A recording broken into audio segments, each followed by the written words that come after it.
Assalamualaikum warahmatullahi wabarakatuh. Perkenalkan, nama saya Salma Salsabila Mulyasyah dari program studi S1 PJJ Manajemen. Pada kesempatan kali ini, saya akan mempresentasikan tentang jawaban ujian akhir semester mata kuliah Bisnis Big Data. Pertanyaan pertama yaitu tahapan-tahapan pengolahan Big Data dalam dunia bisnis sebagai suatu upaya untuk meningkatkan kinerja perusahaan. Tahapan-tahapan pengolahan Big Data dalam dunia bisnis merupakan proses sistematis yang bertujuan untuk mengubah data besar dengan volume tinggi, kecepatan tinggi, dan beragam format menjadi informasi yang bernilai guna, mendukung pengambilan keputusan, dan meningkatkan kinerja perusahaan. Tahap yang pertama yaitu data collection atau pengumpulan data.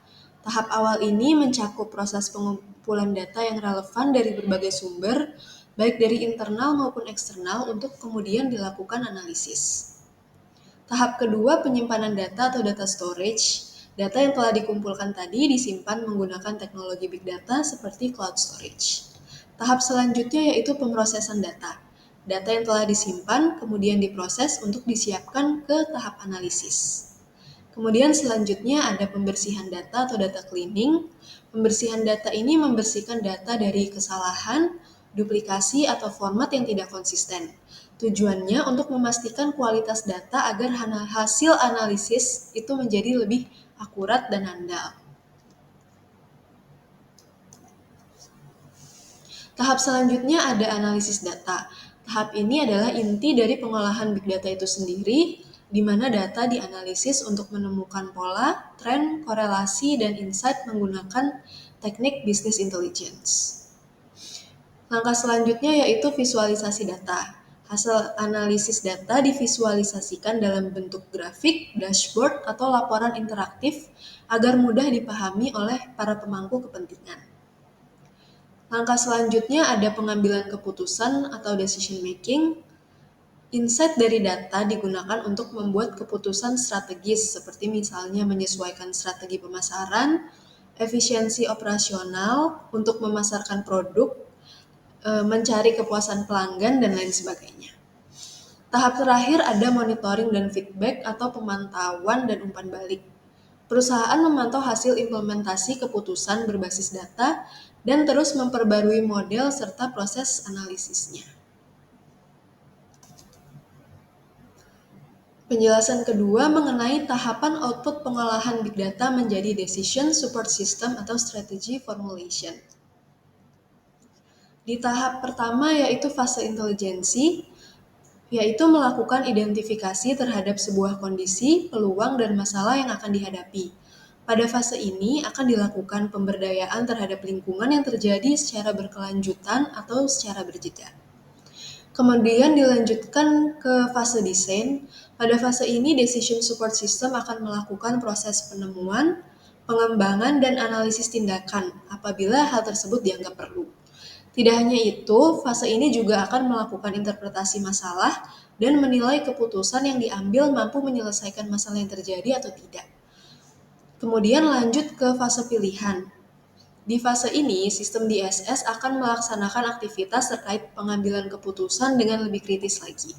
Di tahap ini pula, perusahaan maupun organisasi akan membuat keputusan konkret dan mengambil komitmen untuk mengikuti tindakan tertentu, seperti misalnya evaluasi, pencarian, hingga pemberian saran terhadap solusi yang dianggap sudah sesuai modelnya.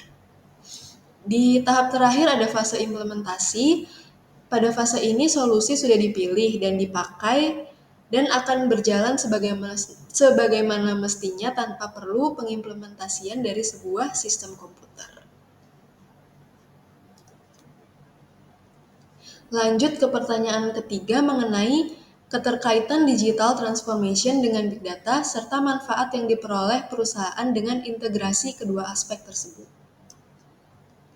Sebelumnya terlebih dahulu kita ketahui tentang definisi digital transformation dengan big data.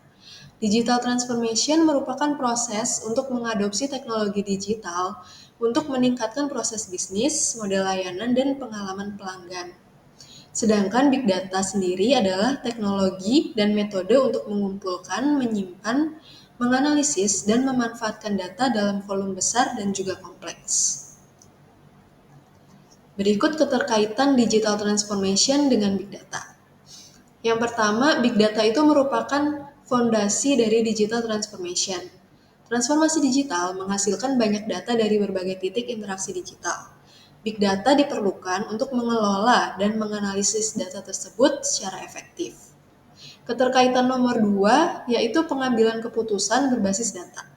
Transformasi digital mendorong perusahaan agar tidak lagi mengandalkan intuisi semata, melainkan menggunakan insight dari Big Data untuk mengambil keputusan-keputusan yang dianggap strategis.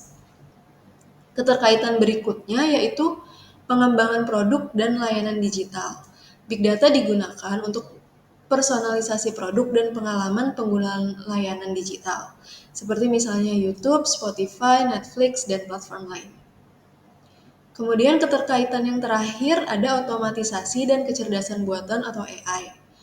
Transformasi digital ini mencakup penggunaan AI juga yang bergantung pada Big Data sebagai bahan pelatihan dan sumber insight-nya.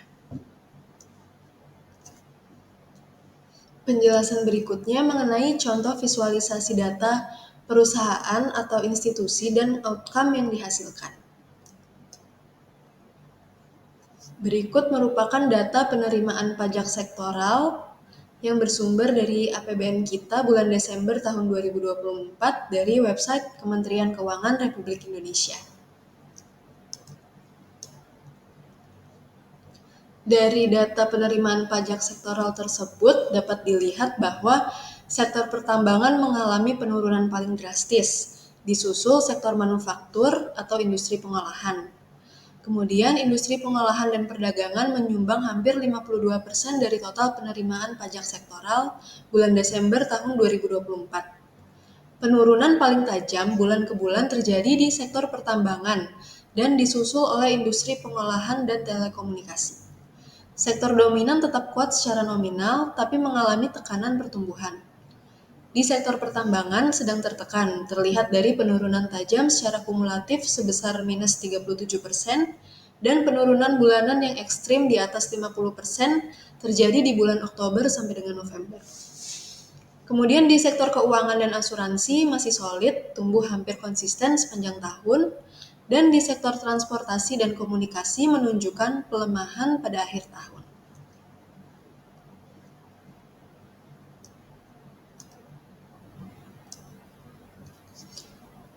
Pertanyaan kelima, apakah pengambilan keputusan dari hasil visualisasi data tersebut?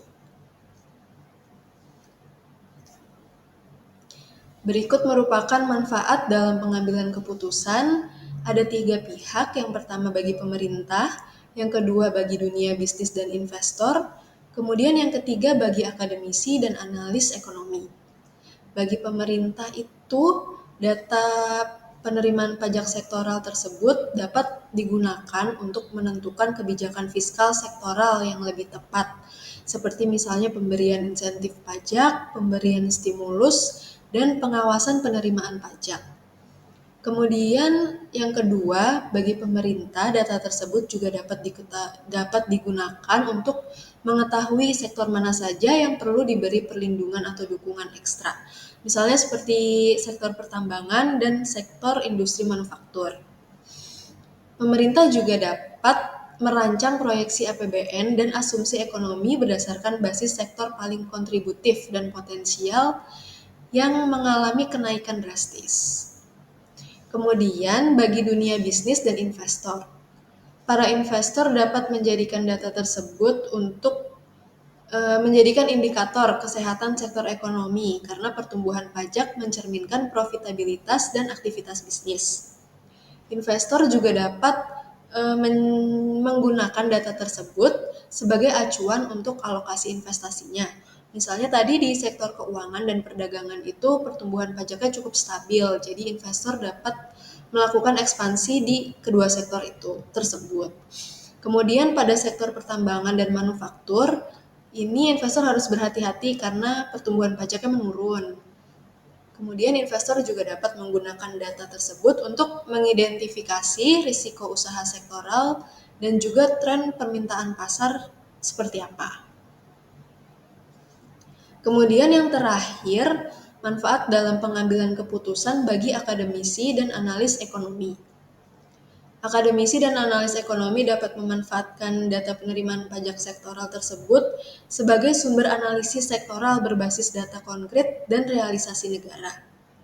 Kemudian, akademisi dan analis dapat juga membandingkan antara sektor kontributif dan sektor pertumbuhan tertinggi, value versus growth sector. Sekian presentasi ujian akhir semester Bisnis Big Data. Kurang lebihnya saya mohon maaf. Wassalamualaikum warahmatullahi wabarakatuh.